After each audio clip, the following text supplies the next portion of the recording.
Қайырлы күн, құрметті тіл үйренушілер. Бүгінгі жаңа сабағымызды бастаймыз. Бүгін сіздермен мен Алматы облыстық тіл оқу әдістемелік орталығы Қапшағай қалалық филиалының оқытушысы Гүлмира Әбілқасымқызы Дусанбаева. Сіз білесіз бе, Алясканың туын 13 жасар бала ойлап тапқан. Бірде-бір елде әскери сәлем сол қолмен берілмейді. Ағылшын кітапханаларында көбіне Гиннестің рекордтар кітабы ұрланып тұрады. Монаконың ұлттық оркестрі мемлекеттің әскерінен көп. Сахара шөлінде 1979 жылдың 18 ақпанында қар жауған. 1983 жылы бала туылмаған жалғыз ел Ватикан. Сағат жарнамаларына ортақ бір қағида бар: сағат тілін 10-10 деп түзету. Бұлай жасаудың бар сыры сағат тілі логотиптерді жауып қалмауы үшін. Әйелдің қолымен түсірілген вестерн жанрында жалғыз ғана кино бар. Кэмеронның Титаник фильмінде ең көп айтылатын сөз роза. Бір қыл шаш 3 келі салмақты көтеріп тұра алады. Айтып айтпай не керек, әлемде түрлі қызықты жағдайлар кездеседі. Бүгінгі сабағымыздың тақырыбы әлемде талай қызық бар. Грамматикалық тақырыбымыз сын есімнің шырайларын қайталау.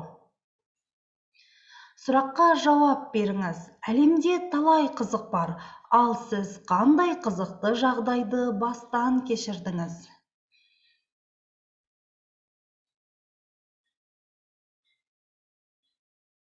Тамаша. Ал енді бүгінгі сабақтағы жаңа сөздермен таныс болыңыздар. Жаңа сөздерді менімен бірге оқып, қайталап отырыңыздар. Алмастыру. Алып. Аяқ жазып отыру. Әл. Куә болу. Беделді.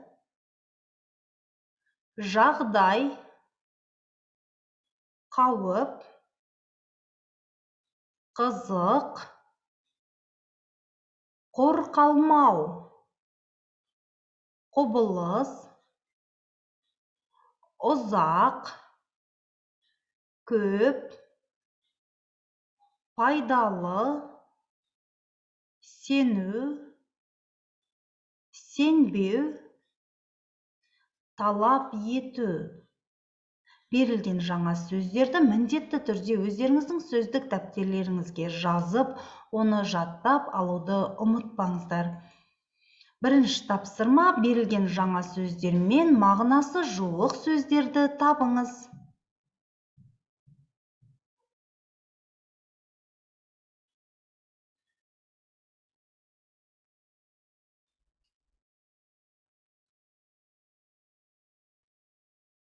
Тапсырманы орындап болған болсаңыздар, онда тексеріңіздер.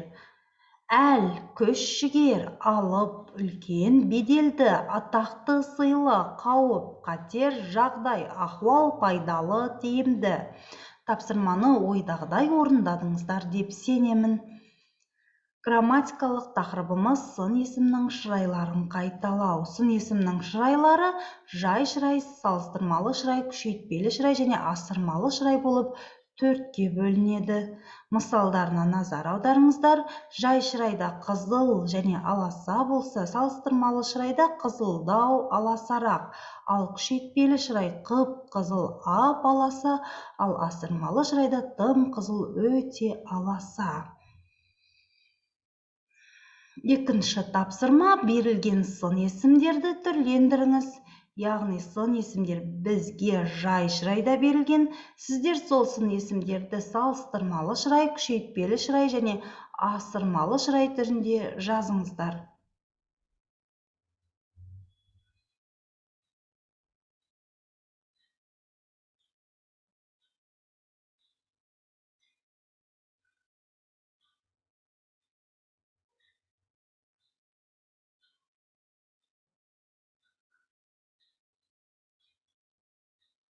Тапсырманы орындап болған болсаңыздар, онда тексеріңіздер.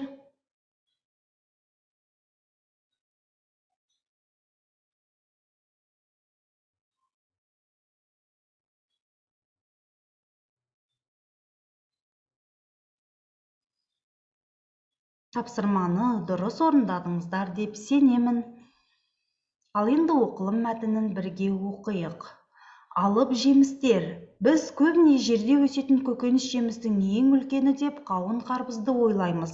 Негізінде салмағы мен көлемі жағынан үлкен жеміс Сейшел аралында өсетін пальманың жаңғағы екен. Оның диаметрі жарты метрге, салмағы 25 килограммға дейін жетеді екен. Бір пальма осындай 30 жемістен бере алады. Олардың қабығы өте қатты болады және баяу жетіледі. Гүлденгеннен кейін 4-ші жылы ғана көлемі өсіп, пісуіне тағы 2 жыл керек екен.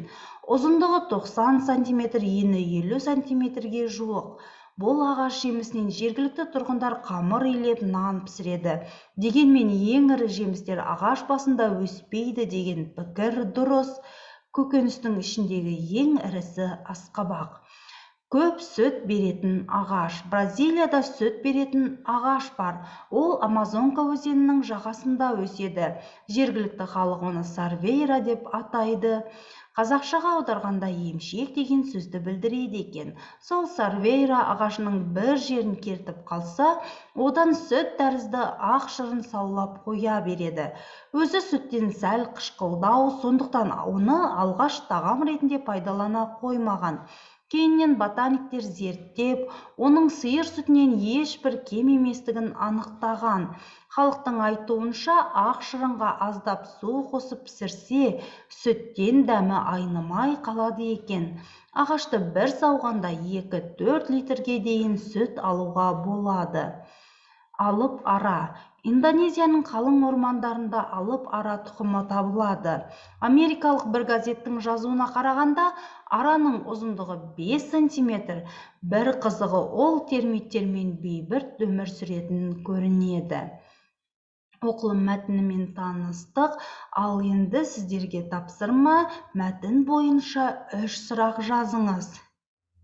Яғни, жазған сұрағыңыздың жауабы мәтіннен табылуы тиіс.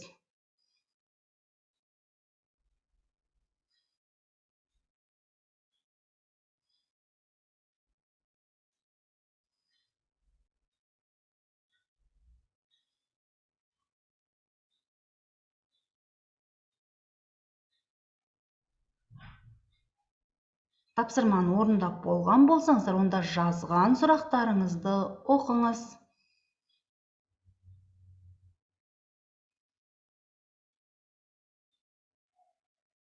Өте жақсы. Ал енді үй тапсырмасы. Сіз интернет-блог авторысыз. Қазақстандағы болған өте қызықты бір жаңалық туралы жазыңыз. Ол қандай жаңалық? Жаңалығыңызды сенсеңіз де, сенбесеңіз де, бұл оқиға Қазақстанда болған деп бастаңыз. Ал енді төмендегі сөйлемдердің бірін аяқтау арқылы сабақты қорытындылаңыз.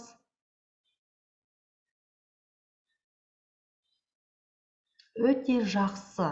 Бүгінгі сабағымыз осымен аяқталды. Келесі сабақта кездескенше сау болыңыздар.